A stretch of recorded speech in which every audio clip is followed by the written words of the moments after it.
The bullet points that you use on your landing page can make or break your conversion, which is why I'm going to cover bullet points in this video, because I know that by paying attention to the little details like the copy in your bullets on your landing page will add up to big changes in your conversion numbers. That's why in this video, I'm gonna break down bullets to 5 simple steps that you can do to create seductive bullets that get your readers giving you their email address or whatever it is that your landing page is trying to accomplish. Now for this video, it's not just a listen and learn. I want you to actually write these bullet points as I am teaching them to you, because it is a little structure and it will work so well. So if you can pull up a landing page that you have right now that isn't converting well, or if you can think about a landing page that you want to create and think about the product that it's going to sell or the opt-in that it's going to bring to people, then just stop for a minute, think about those things, and grab a notepad. Because by the end of this video, you're going to have a super seductive, sexy bullet point that is ready to convert your readers. While you're grabbing that notepad, hi, I am Monica Snyder. I love copywriting and email marketing and all those fun things because they are leveraged things that work while you don't, which is why I think copywriting is so important, and I'll be talking more about it on my channel, and if that's interesting to you, you should subscribe. All right, hopefully you have grabbed a notepad or something to write with, and smash that like button if you have so that I know, so that we can jump right into these 5 steps. Step 1 is to write down the feature. And this is the noun, this is the thing, whatever it is that you have that this landing page is talking about. So if it's a lead magnet, a template, a worksheet, it doesn't matter, just write that noun down. Now do a quick double check to make sure that that noun is specific. The more specific you can be, the better your bullet point will become. For example, if you're doing a lead funnel, don't just say free gift, say free spreadsheet or free audit. Whatever that gift is, get more specific. And that's it for step 1. You've accomplished it. Good job. Step 2 is for you to write down the benefit. Now this is what they're going to get out of getting the thing in step 1. So this really is what's in it for the reader, and it needs to start with a verb. And that verb should be a very fun action verb. So for example, if the thing in your step 1 was an audit, then the verb is that they're going to know their grade, or the benefit is that they're going to know their grade. They're going to know where they stand in something. You could even write down, where you stand. But I want you to think about it in terms of a verb, which is something actionable, because that will make your bullet point that much more enticing to your reader. Let me give you a couple of other examples to help solidify the benefit here. So one example is if your thing was a lead funnel, if that actually was the noun, then the verb you would put here would be grows audience, or grow your audience, whichever way you want to phrase it. That's not really important right now. What's important is that you capture the action verb that makes the most sense for your reader. To help you, I'll pop some action verbs up on the screen so that you can see exactly the kinds of things that I'm talking about. If your thing is a spreadsheet, it might be to help them calculate results. Now, the more detailed that you can be with this benefit, then the better. So you're gonna really wanna think about what the bigger benefit is for the reader. Now that you have that, let's move on to step 3, which is to write the result of the benefit. So what happens in your reader's life as a result of the benefit of the thing? I know we're getting into some really nitty-gritty details here, but this is what helps bring out good bullet points. So for example, if your thing was a recipe and your verb, your benefit, was that they can follow a proven path, then the result of that might be that they reduce their grocery bill because they're not buying a bunch of unnecessary groceries. With the example of the list of difficult conversation tips, the benefit of that would be to reduce fights, and the result of that might be that your kid's kindergarten teacher doesn't know everything about you. Now in business, usually this is somewhat related to getting to the goal faster. Whatever your reader has, then the result might be getting that goal faster. But I want you to be really specific about what that goal is. Don't just say goal. Say getting to 1,000 subscribers, or getting to 1,000,000 subscribers, or getting your first dollar. Whatever that is, talk about the result from the benefit that is coming from the thing you are delivering. Step 4 is to write your crappy first draft. So you're gonna take all those things that you just put together, and you are going to write out the crappy first draft. Because here's the thing about writing, is that there's generally always a crappy first draft. So you're gonna put all 3 of those things together that we just talked about, and you're going to make them sound like a headline.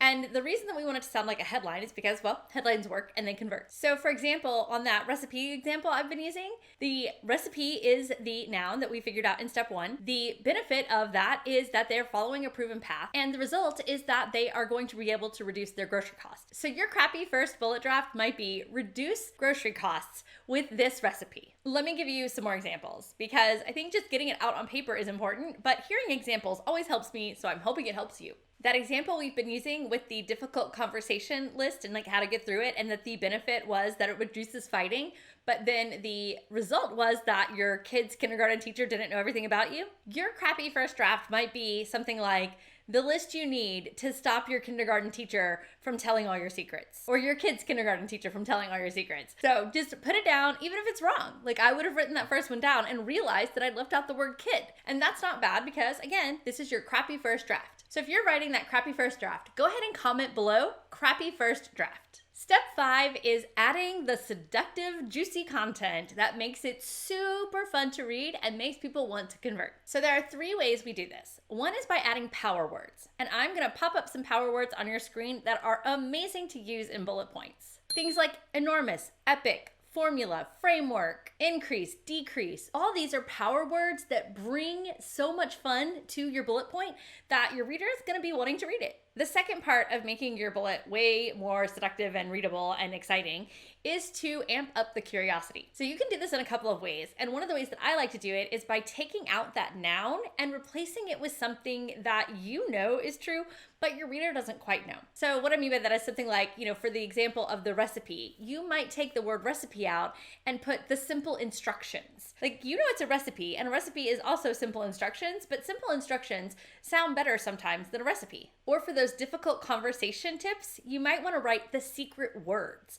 Do you see how that is curiosity driven and a little bit more enticing for somebody to read rather than difficult conversation tips? You basically don't want them to think too hard about it, but you want them to be curious enough that they want to dive into this content. You can also just add curiosity phrases like the number one thing, or little known tricks, or something like you won't expect this, or most people miss this. Adding in these little curiosity drivers help increase your conversions. And the third thing you can do to make your bullet points more seductive is add objection busters. And this is really easy to do with 2 simple phrases, even if and without. So if we're talking about the recipes, then you would say, even if you're terrible at following directions, or even if you burn everything that you touch. So even if is an objection buster that you can add to your bullet points. Then the second one of these objection busters is the without phrase. So without the thing that they hate. So if they hate turning on the oven because it's the middle of summer, you could say without turning on your oven. Or for our example with the difficult conversation tips, it might be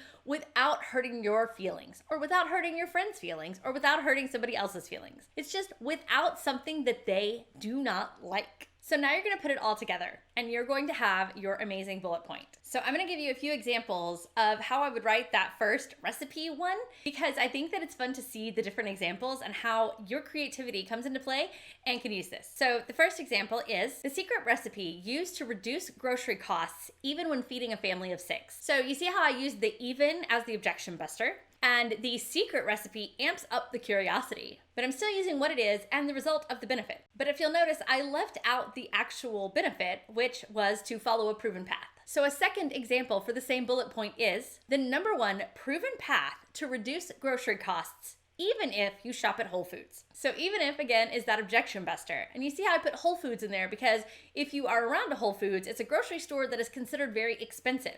It's got a nickname of Whole Paycheck because people think that it's really expensive to shop there. So I'm overcoming that objection for people who shop at Whole Foods. So if that's your demographic and you want to reach people who shop at Whole Foods, that would be a great objection buster. And then in this one, I took out the actual feature. I didn't talk about a recipe or a plan or anything like that. I called it the proven path, which was the benefit. And a third example of this same bullet could be the guarded recipe I used to feed my family of 6 without spending tons of money at the grocery store. So you see that objection buster actually added in a little curiosity, because without spending tons of money is kind of like, well, I wonder how much money that is. And then the guarded recipe amps up that curiosity, but the recipe is from step 1 where we talked about what it actually is. And feed my family of 6 is kind of a little extra, but it gets into that specificity that I was talking about with the results. Now that you've been through the 5 steps and you've written your bullet point, put it down in the comments. I want to read it. And if you do put it in the comments, I will critique it and try to make it even better for you. Now, there's a couple other things. So when you put the bullet points together, you want them to be structured the same way. So if you start a bullet point with the noun, then start the other bullet points with your nouns. If you start with the action verbs, start with the action verbs in all of them. It just helps the readability and helps the person get through those bullet points faster. And you also want to make them symmetrical. You don't want one that is like, only 60 characters and another one that's 300 characters. It just throws things off balance and it kind of confuses people and they stop reading, so don't do that. Just try to keep them symmetrical. If you have to add words, take words away, just go back to this formula and see where you can add curiosity, take it away, maybe use the benefit, maybe don't use the benefit and use the result. Doing things like that can really help your bullet points come together in a way that increases the conversions on your landing page. Now, if you didn't write this bullet point with me today, no worries. Or if you want a refresher, I have a worksheet for you that you can get for free by giving me your email address so that I know where to send it, and I'll put the link below. Have fun writing your emails, and I would love to hear about them. So again, leave them in the comments because I can't help you if you don't show me your bullets.